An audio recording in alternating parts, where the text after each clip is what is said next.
बिस्मिल्लाहिर्रहमानिर्रहीम। अस्सलाम वालेकुम। एक दफ़ा का जिक्र है, किसी गांव में एक किसान के घर के बाहर तीन परदेसी बूढ़े मर्द आराम की गर्ज से बैठे आपस में गुफ्तगू कर रहे थे। किसान की बीवी ने तीन परदेसी अफराद को देखा तो उसके दिल में आया कि ये तीनों लंबे सफ़र से आए लगते हैं और भूखे होंगे। चुनाचे वो उन्हें खाने की दावत देने गई। किसान की बीवी ने तीनों को खाने की दावत दी तो एक बूढ़ा बोला, क्या आपके घर में आपका शौहर या रिश्तेदार या कोई और मर्द मौजूद है? किसान की बीवी बोली, मेरा शौहर खेतों में हल चलाने गया है और वो शाम को वापस लौटेगा।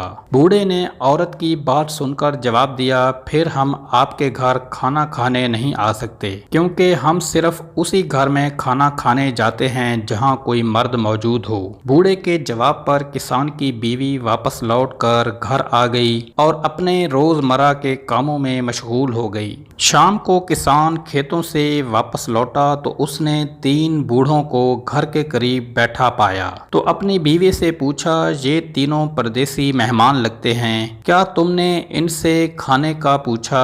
बीवी बोली, मैं इनसे पूछने गई थी, मगर ये तीनों किसी ऐसे घर में खाना नहीं खाते जहां कोई मर्द मौजूद ना हो। ये सुनकर किसान बोला, तुम इनको दोबारा दावत दो और बताओ कि मेरा शौहर वापस लौट आया है। किसान की बीवी दोबारा तीनों के पास गई और बोली कि मेरा शौहर लौट आया है, अब आप तशरीफ ले आएं और खाने पर हमारे मेहमान बने, इससे हमें बहुत खुशी होगी। किसान की बीवी की बात सुनकर बूढ़ा बोला, हम तीनों इकट्ठे तुम्हारे घर खाना खाने नहीं आ सकते, तुम्हें चाहिए हम तीनों में से किसी एक को अपने साथ ले जाओ और खाना खिला दो। किसान की बीवी बूढ़े के अजीब जवाब को सुनकर बोली, आप तीनों इकट्ठे तशरीफ क्यों नहीं लाते? इस बात पर बूढ़े ने जवाब दिया, हम तीनों में से कोई एक जहां मौजूद हो, बाकी दोनों वहां से चले जाते हैं। फिर अपने एक साथी की तरफ इशारा किया और बोला, ये दौलत है और ये जिस घर में जाता है वहाँ के अफराद को दौलत की रेल पेल हो जाती है। फिर दूसरे साथी की तरफ इशारा करके बोला, ये फतह है, ये जिस घर में जाए उस घर के अफराद हर मैदान में कामयाब हो जाते हैं। फिर बोला, मैं मोहब्बत हूँ, मैं जहाँ चला जाऊँ वहाँ के मकीनों के दिल मोहब्बत से लबरेज हो जाते हैं, इसलिए तुम घर जाओ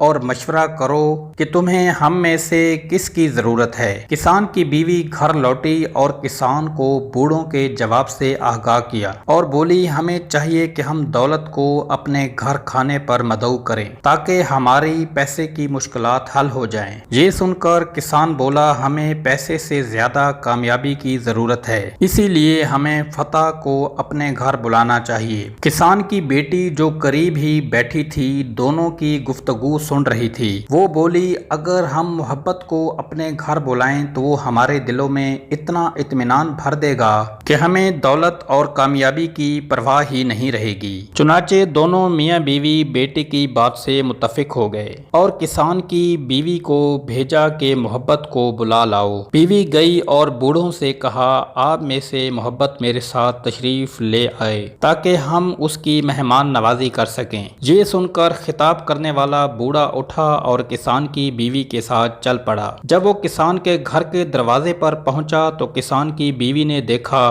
कि बाकी दो बूढ़े भी पीछे चले आ रहे हैं। किसान की बीवी ने पूछा, आप तीनों तो इकट्ठे नहीं जाते, अब क्या हुआ कि आप तीनों इकट्ठे आ गए? आने वाले बूढ़ों ने जवाब दिया, फकत मोहब्बत हम में से एक ऐसा फर्द है जिसके बारे में हमें हुक्म है कि जहां मोहब्बत तन्हा जाए वहां उसके पीछे पीछे चले जाओ। एक बुजुर्ग कहने लगे, नेक औरत और बेतहाशा दौलत सिर्फ तीन चीजों से मिलती है। नंबर 1 मेहनत करने से, नंबर 2 अल्लाह की इबादत करने से और नंबर 3 नजर झुका के चलने से।